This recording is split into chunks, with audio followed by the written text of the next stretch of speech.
another video of English with fun. जैसा कि आप सभी जानते हैं कि पिछले वीडियो में हमने प्रोनाउंस को स्टार्ट किया था and as I had said कि इसको हमने सेक्शंस में डिवाइड किया है because it is quite a long topic. इसको कवर करने के लिए हमें पार्ट्स में इसको डिवाइड करना पड़ेगा. सो this is part 2 of pronouns. Okay, so let's begin with next type of pronoun which is demonstrative pronoun. Okay, so ये जो pronoun होता है वो किसके लिए यूज होता है? Used for pointing. Pointing मतलब को बोलना हो यहाँ वहाँ ये वो इधर उधर. जब आपको कोई चीज पॉइंट करनी हो तो आप demonstrative pronoun का यूज करते हो. ओके, इसमें कौन कौन सी pronouns आते हैं? Let's see. इसमें आता है this, that, these, those, here, there. अब ये सारी चीजें जो है वो प्लेसेस को इंडिकेट कर रही है. जब भी आपको कोई चीज पॉइंट करके या फिर कोई चीज इंडिकेट करनी हो तो आप डिमॉन्स्ट्रेटिव प्रोनाउन का यूज करते हैं. ओके, सो ये जो थे इसके प्रोनाउंस होते हैं. ठीक है, और इसमें मैंने साथ में आप देख रहे होंगे नियर फार लिखा है. तो इसका यूज इसकी वजह से डिफरेंट हो जाता है. जब आपको कोई चीज आपके पास में है और उसके लिए आपको बोलना है यहाँ ये या यहाँ, तो आप दिस का यूज करेंगे. दिस जो होता है वो आपके पास में पड़ी हुई चीज के लिए यूज होता है. ठीक है, वेयर एज दैट जो होता है वो जो चीज दूर रखी है आप उसको पॉइंट आउट कर रहे हो. जैसे अगर मैं बोलूं this is a white board. Okay, और अब मेरे से थोड़ी दूर एक शॉप है तो मैं बोलूंगी दैट इज अ शॉप. ठीक है, that is a shop. And और दिस और दैट जो होता है वो सिंगल चीज के लिए यूज होता है. जब आपको कोई सिंगल चीज इंडिकेट करनी हो, जैसे ये व्हाइट बोर्ड सिंगल है, काउंट में नंबर 1 ही आता है ये. ठीक है, तो इसके लिए हमने दिस यूज किया. ओके, एंड अगर आपको प्लूरल के लिए चाहिए हो, आपको बहुत सारी चीजें इंडिकेट करनी हो, तो उसके लिए होता है हमारे पास दीज एंड दोज. ठीक है, दीज जो होता है वो पास में पड़ी हुई चीजों के लिए यूज होता है. जैसे दीज आर द पेन्स. ठीक है, ये रहे pens. Okay, and these are the stands. Okay, जो आपके पास में चीजें पड़ी हुई हो इन मेनी नंबर. ठीक है, तो उसके लिए आप दीज का यूज करते हैं. एंड फॉर फार मतलब कोई चीज अगर आपसे दूर रखी है तो उसके लिए आप दोज का यूज करते हैं. ठीक है, जैसे कि दोज आर द बर्ड्स. ठीक है, वो है पंछी. पंछी आपसे दूर है. ओके, नेक्स्ट है हमारे पास हेयर और देयर. ये भी प्लेसेस को इंडिकेट करती है. हेयर का मतलब होता है यहाँ, देयर का मतलब होता है वहां. ओके, ये प्रॉपर प्लेसेस को इंडिकेट करते हैं. और हेयर पास के लिए होता है और देयर फार के लिए. ओके, तो मैंने इसके कुछ एग्जाम्पल्स भी लिखे हैं ताकि आपको और अच्छे से समझ आ जाए. ओके, सो एग्जाम्पल्स क्या है हमारे पास? This is my phone. मतलब मान लीजिए मेरे हाथ में मेरा फोन है तो मैं बोलूंगी दिस इज माई फोन, ये मेरा फोन है. Okay, and there is my brother. वहां मेरा भाई है, वो है मेरा भाई. ओके, वो थोड़ा दूर खड़ा है, there is a distance between us, तो मैं बोलूंगी there is my brother. Okay, next is these are red flowers. मतलब ये लाल फूल है, ये मतलब वो मेरे पास पड़े हुए हैं. ओके, इसलिए मैंने यहाँ पे दीज का यूज किया है. Next is those are birds. मतलब वो पंछी है, पंछी मेरे से दूर है, दैट इज व्हाई मैंने किसका यूज किया है? दोज का. ओके, सो मूविंग फॉरवर्ड आता है हमारे पास इंटेरोगेटिव प्रोनाउंस. इंटेरोगेटिव प्रोनाउंस जो होते हैं ना वो बहुत ही ज्यादा इंटरेस्टिंग होते हैं. आपने कई बार सुना होगा कि पुलिस इंटेरोगेशन कर रही है, मतलब पुलिस पूछताछ कर रही है. तो पूछताछ यानी कि कुछ पूछना, उसको हम बोलते हैं इंटेरोगेशन. सो इंटेरोगेटिव प्रोनाउंस में वो सारे प्रोनाउंस आते हैं जो किसके लिए यूज होते हैं? टू आस्क क्वेश्चंस, मतलब प्रश्न पूछने के लिए. ओके, इसमें क्या क्या चीजें कवर होती है? कौन, किसे, कब, क्यों, कहाँ, किस लिए. मतलब जो भी क्वेश्चंस आपको पूछने हैं, जितने भी क्वेश्चन वर्ड्स होते हैं वो इंटेरोगेटिव प्रोनाउंस के अंदर कवर होते हैं. ओके, सो इसमें एग्जाम्पल्स देखते हैं हमारे पास क्या क्या है. Who, whom, whose, which, why and what. ऐसे और भी होते हैं बट अभी ये एग्जाम्पल्स के लिए लिखे हुए हैं. ओके, सो सबसे पहले है हु. हु का मतलब होता है कौन. ओके, सो इसका एग्जाम्पल भी लिखा है मैंने as a sentence, who is your student, मतलब तुम्हारा स्टूडेंट कौन है. Okay, next we have whom. whom का मतलब होता है किसे या किसको. Okay, so whom do you prefer, तुम किसको प्रेफर करते हो. ओके, तुम्हारी रिकमेंडेशन क्या है. Okay, next is whose. whose का मतलब होता है किसका. ओके, तो whose pen is this, ये पेन किसका है. Okay, which. which का मतलब होता है कौन सा. which one do you like, तुम्हें कौन सा पसंद है. Okay, next is why. why का मतलब होता है क्यों. जब आपको कोई रीजन जानना होता है, कोई कारण पता करना होता है, तो आप why का इस्तेमाल करते हैं. why did you go, तुम क्यों गई. Okay, next we have what. what का मतलब होता है क्या. Okay, so what do you want, तुम्हें क्या चाहिए. ओके, ऑलराइट, सो नेक्स्ट आता है हमारे पास रिलेटिव प्रोनाउंस. अब ये जो प्रोनाउंस होते हैं ना, ये रिलेटिव होते हैं, मतलब रिलेशन डिफाइन करते हैं दो अलग अलग सेंटेंसेस का. सो इसका मेन पर्पस होता है जॉइन टू सेंटेंसेस, दो अलग अलग सेंटेंसेस को आपस में जोड़ना. ओके, दो सेंटेंसेस को जोड़ने का काम करते हैं ये प्रोनाउंस. और इसमें क्या क्या चीजें आती हैं, जैसे कि जो, जिसने, जिसको, जिसे. वो लड़की जो तुम्हारे साथ थी वो मेरी दोस्त है. ओके, वो लड़की जिसने तुम्हें फोन दिया वो चली गई. तो ये जो जिसने, ये दो सेंटेंसेस को कनेक्ट कर रहा है, ज्वाइन कर रहा है. ओके, सो और देखते हैं इसके क्या एग्जांपल्स होते हैं हमारे पास. तो ये है वो प्रोनाउंस एंड इसके सामने आप इसका सेंटेंस वाला एग्जाम्पल देख रहे हैं. Okay, so first is who. अब ये जो हु, विच, ये जो आपको लग रहा होगा ये तो क्वेश्चन वर्ड्स है, ये तो इंटेरोगेटिव प्रोनाउंस है, बट नो, इसमें जो इंटेरोगेटिव प्रोनाउंस है वो इस तरह से यूज होते हैं कि ये दो सेंटेंसेस को आपस में ज्वाइन करते हैं. ओके, तो इसको आप कैसे आइडेंटिफाई कर सकते हो कि ये इंटेरोगेटिव प्रोनाउन है या फिर रिलेटिव प्रोनाउन है. तो इसका बहुत ही सिंपल सा तरीका ये होता है कि जो इंटेरोगेटिव प्रोनाउन होता है वो सेंटेंस के बिगिनिंग में आता है. जैसे अगर आप कोई क्वेश्चन पूछते हो तो आप पूछते हो हु इज योर सिस्टर, तो हु पहले आया. लेकिन यहाँ पे जो हु है वो आप देख रहे हैं वो सेंटेंस के बीच में कहीं पे भी आया है. ये प्रोनाउंस स्टार्टिंग में नहीं आते हैं. So this is the simplest way to identify. Okay, so let's see क्या है इसमें. So first is who. Who का मतलब तो हमें पता ही है कौन, राइट. बट इसमें इसका मीनिंग थोड़ा सा चेंज हो जाता है. ओके, इसमें इसका मतलब हो जाता है जो. Okay, the girl who one is my sister, मतलब वो लड़की जो जीती मेरी बहन है. ओके, सो ये दो सेंटेंसेस को ज्वाइन कर रहा है. वो लड़की जो जीती, फर्स्ट सेंटेंस लड़की जो जीती, सेकेंड सेंटेंस मेरी बहन है, तो उसको किसने ज्वाइन किया, हु ने. Okay, next we have whom. ठीक है, whom का मतलब हमने देखा था किसने, किसको. ठीक है, ऐसा. तो the man whom I met is a doctor. तो whom का मतलब है किसे. Okay, so the man whom I met is a doctor, मतलब वो आदमी जिससे मैं मिली वो एक डॉक्टर है. ओके, जिससे. Okay, so now we have which. ठीक है, which I bought the car which I like, मतलब मैंने वो कार खरीदी जो मुझे पसंद है. Okay, next is that. The cat that drank the milk was gone, मतलब वो बिल्ली जिसने दूध पिया वो चली गई. ओके, वो जा चुकी थी, was gone. Next is whose.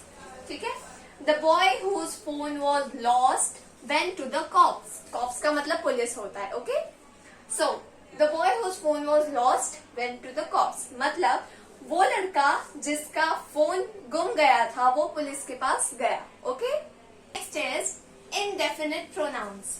अब आपको मैं बताना चाहूंगी यहाँ पे कि हमारे पास वर्ड्स होते हैं, एक होता है डेफिनेट, एक होता है इनडेफिनिट. डेफिनेट का मतलब होता है डेफिनेटली, मतलब जरूर, मतलब आपको कोई चीज पक्का पता है ये होगी ही होगी. ठीक है, you are sure about it. And इसका ऑपोजिट होता है इनडेफिनिट, मतलब जिसका आपको पता नहीं है, आप श्योर नहीं हो भी सकता है, नहीं भी हो सकता है. ठीक है, तो यहाँ पे हमारे पास इनडेफिनिट प्रोनाउंस है, मतलब यहाँ पे आप किसी स्पेसिफिक चीज का नाम नहीं लेते हो, आप श्योर नहीं हो उस बारे में, तो आप कॉमनली बोल देते हो, ठीक है। तो इसमें यही होता है, do not name a specific person और थिंग, मतलब आप डेफिनेट नहीं हो, आप श्योर नहीं हो किसी चीज को लेकर। जो इनडेफिनिट प्रोनाउंस होते हैं उसमें क्या क्या चीजें इंक्लूड होती हैं, कोई, सब, कोई भी, कुछ, थोड़े, ऐसे जो इनडेफिनिट से वर्ड्स होते हैं जिनके बारे में आप श्योर नहीं हो। सो लेट्स सी इसके एग्जांपल्स क्या क्या है। Someone, anyone, nobody, everyone, all, anybody, many, few, several, some, nothing, ठीक है। ऐसे और भी वर्ड्स होते हैं हमारे पास जो इनडेफिनिट प्रोनाउंस के अंदर आते हैं। सो समवन, एनीवन, इसका मतलब होता है कोई भी, ठीक है। एंड नोबडी का मतलब होता है कोई भी नहीं, ओके। एवरीवन का मतलब सब, ऑल का भी मतलब होता है सब, ठीक है। एनीबडी का मतलब भी कोई भी होता है, मैनी बहुत सारे, फ्यू कुछ, सेवरल थोड़े, सम, ठीक है। ऐसे नथिंग मतलब वो सारी चीजें जो श्योर नहीं होती है, सर्टेन नहीं होती है, ठीक है, आप उसके बारे में डेफिनेटली नहीं कह सकते हो। सो वो सारे प्रोनाउंस आते हैं under indefinite pronounce, okay. So इसके सेंटेंसेस हैं, देखते क्या है। समवन इज स्टैंडिंग, मतलब कोई खड़ा है, आप उसे जानते नहीं हो, सो यू कैन से कोई खड़ा है, someone is standing. Next is anyone can come, कोई भी आ सकता है, एनीवन कोई भी, okay. Next is nobody is perfect, कोई भी परफेक्ट नहीं होता, ओके, कोई भी। Next is everyone is invited, सभी इनवाइटेड हैं, सभी को निमंत्रण है, okay. Coming to next, distributive pronouns. अब डिस्ट्रीब्यूट का मतलब क्या होता है, बांटना, ठीक है, हर एक में बांटना, डिस्ट्रीब्यूट करना, ठीक है। तो रेफर टू वन पर्सन और थिंग, मतलब ये एक बार में एक चीज या एक पर्सन की ही बात करते हैं, ओके। तो इसमें हिंदी में हम देखते हैं क्या क्या होते हैं, एक एक, इनमें से या फिर इनमें से कोई भी नहीं, ऐसा होता है इसमें, ओके। सो लेट्स सी इसके एग्जांपल्स क्या क्या है। First is each, second is either and next is neither, okay. So इसके एग्जांपल्स हैं ईच, ईदर और नीदर। इसके दो प्रोनाउंसिएशंस होते हैं, इसको आप ईदर भी बोल सकते हो या फिर आइदर भी बोल सकते हो, एंड इसको भी आप नीदर भी बोल सकते हो और नाइदर भी बोल सकते हो, ओके। ये डिफर करते हैं अमेरिकन और ब्रिटिश एक्सेंट में, ओके। सो ईच, ईच का मतलब होता है हर एक, ओके, एक एक या हर एक। So each one of them got a chocolate, मतलब हर एक को चॉकलेट मिली, ठीक है। There is a group of people, ठीक है, मान लेते हैं हमारे पास बहुत सारे बच्चे हैं और हमें बोलना है हर एक को एक चॉकलेट मिली, तो हम किसका यूज करेंगे, ईच, ठीक है। उनमें से हर एक को एक चॉकलेट मिली, so each of them got a chocolate, okay. And इन सभी को हम सिंगुलर की तरह ट्रीट करते हैं, तो इसके साथ अगर कोई हेल्पिंग वर्ब लगता है तो that would be singular, okay. So next is either, either का मतलब होता है कोई भी, ठीक है, लेकिन ईदर और नीदर जो होता है वो स्पेसिफिकली दो चीजों के बीच में ही यूज किया जाता है, ठीक है। हमारे पास कोई दो चीज है, हम उसके बीच में कोई बात कर रहे हैं, उनको इंडिकेट कर रहे हैं, तो हम ईदर और नीदर का यूज करते हैं। सो either of the two is correct, मतलब इन दोनों में से कोई एक ही करेक्ट है, okay. And next is neither, neither of them is saying truth, मतलब इनमें से कोई भी सच नहीं बोल रहा है। ईदर जो होता है वो अफर्मेटिव यानी कि पॉजिटिव होता है, जबकि नीदर का मतलब होता है नहीं, इसमें नेगेटिव होता है, ओके। सो अब आप देख रहे होंगे मैंने यहाँ पे ABCD AB ऐसा क्यों लिखा है, ठीक है। तो मैं आपको बताती हूँ, ये मैंने आपको थोड़ा सा इलेबोरेट करके समझाने के लिए लिखा है। सो अब ईच, आपको कैसे पता चलेगा कि हमें ईच का यूज कहाँ करना है। तो मान लेते हैं हमारे पास एक ग्रुप है 4 बच्चों का, ठीक है, ABCD, हमारे पास ग्रुप है ABCD, उसमें बच्चे हैं, ठीक है। सो जब आपको एक एक को इंडिकेट करना हो कि हर एक, तो आप ईच का यूज करेंगे। जब भी ईच की बात होगी तो हर एक को आप इंडिकेट कर रहे हो, तो हर एक के ऊपर मैंने टिक लगाया है, ओके। वैसे ही अगर आप ईदर को यूज करना चाहते हो तो आपके पास दो होंगे, ठीक है, दो थिंग होंगे या फिर दो पर्सन होंगे या फिर दो थिंग्स होंगे। सो उन दोनों में से किसी एक की बात होगी। Either of the two is correct, इन दोनों में से कोई एक ही करेक्ट है, ओके। एंड वैसे ही नीदर में दोनों की ही बात नहीं होगी, ओके, क्योंकि ये नेगेटिव होता है। So neither of them is saying truth, मतलब इन दोनों में से कोई भी सच नहीं बोल रहा है, okay. I hope you are getting this. Let's move forward. Next we have reciprocal pronouns. अब रेसिप्रोकल प्रोनाउंस, रेसिप्रोकल का मतलब होता है उल्टा कर देना या उल्टा हो जाना, ओके।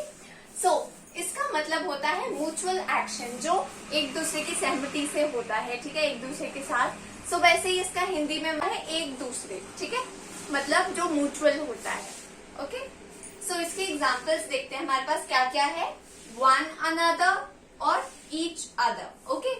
सो वन अनदर का और ईच अदर का मतलब होता है एक दूसरे। सो इसका सेंटेंस देखते हैं, आपको उससे और ज्यादा अच्छे से समझ आएगा। We help one another, हम एक दूसरे की मदद करते हैं, ठीक है। और इसका नेक्स्ट सेंटेंस है they play with each other, मतलब वो एक दूसरे के साथ खेलते हैं, ओके। सो अब आपके माइंड में आ रहा होगा इन दोनों का मतलब तो एक दूसरे ही होता है, तो इसमें डिफरेंस क्या है, ठीक है। हमें कैसे पता चलेगा हमें कहाँ पर वन अनदर यूज करना है, कहाँ पर ईच अदर यूज करना है। सो इसमें बेसिक डिफरेंस क्या होता है कि जो ईच अदर होता है वो दो लोगों के लिए या दो थिंग्स के लिए यूज होता है, ओके। अगर आपके पास कोई दो थिंग्स है या दो पर्सन्स है तो उसके लिए उनके बीच में म्यूचुअल एक्शन शो करने के लिए आप यूज करेंगे ईच अदर। वेयर एज अगर आपके पास मोर देन टू थिंग्स या फिर पर्सन है तो आप वन अनदर का यूज करेंगे। Next and last type of pronoun is emphatic pronoun. अभी जो एम्फेटिक प्रोनाउन होता है इसका मतलब क्या होता है, यूज फॉर एम्फेसिस। और ये यूज किस लिए होता है, एम्फेसिस, यानी कि किसी बात पे जोर देने के लिए, किसी बात पे फोर्सफुली अग्री कराने के लिए ये प्रोनाउन यूज किया जाता है। तो अगर आपको कहीं पे भी किसी भी सेंटेंस में कुछ ऐसा यूज करना हो जिसमें आपको बोलना हो, किसी बात पे जोर डालना हो, तो आप एम्फेटिक प्रोनाउंस का यूज करते हैं, ओके। अब इसमें क्या क्या चीजें आती हैं, मैंने, खुद, अपने आप, मतलब जब भी हमें अपने आप को कोई क्रेडिट दिलाना होता है तो हम बोलते हैं ना ये तो मैंने खुद किया है, तो मैंने खुद, इस पे मैं ज्यादा जोर डाल रही हूँ क्योंकि मैं चाहती हूँ कि लोग देखें कि ये मैंने किया है, ओके। सो इस बात पे मैं जोर देना चाहती हूँ, तो उसके लिए हम यूज करेंगे emphatic pronouns, okay. So let's see इसमें क्या क्या चीजें आती हैं, एग्जाम्पल्स देखते हैं। I myself cooked the lunch, मतलब मैंने खुद, I myself cooked the lunch, मैंने खुद खाना बनाया, ओके। सो I myself के ऊपर यहाँ पर एम्फेसिस दिया है, यानी कि जोर दिया है, ओके। वैसे ही नेक्स्ट सेंटेंस में she herself did the work, मतलब उसने खुद काम किया, ओके, उसने खुद, वहां पर जोर दिया गया है, okay. Next is the owner himself invited us, मतलब मालिक ने खुद हमें इनवाइट किया, ओके। सो यहाँ पर आप देख रहे होंगे ना कहाँ कहाँ पर एम्फेसिस आ रहा है, कहाँ कहाँ पर जोर दे रहे हैं, तो उसके लिए हम यूज करते हैं एम्फेटिक प्रोनाउंस। सो आपने देखा कि हमने जितने भी टाइप्स के प्रोनाउंस किए हैं उनका हमारी डेली लाइफ में बहुत ज्यादा इंपॉर्टेंस होता है। सो इसलिए हमें प्रोनाउंस सीखना बहुत ज्यादा जरूरी हो जाता है। एंड ये हमारे पास कुछ 10 टाइप्स थे प्रोनाउंस के, एंड आई होप आपने इसको अच्छे से ग्रैब किया होगा, अच्छे से आपको ये समझ आए होंगे। सो यहाँ पर खत्म होता है हमारा प्रोनाउंस का topic, and I am hoping कि आपको प्रोनाउंस भी अच्छे से समझ आएंगे, okay. So we will meet in next video with something new and exciting too, ठीक है। हम उसमें पार्ट्स ऑफ स्पीच का अनदर टॉपिक कवर करेंगे।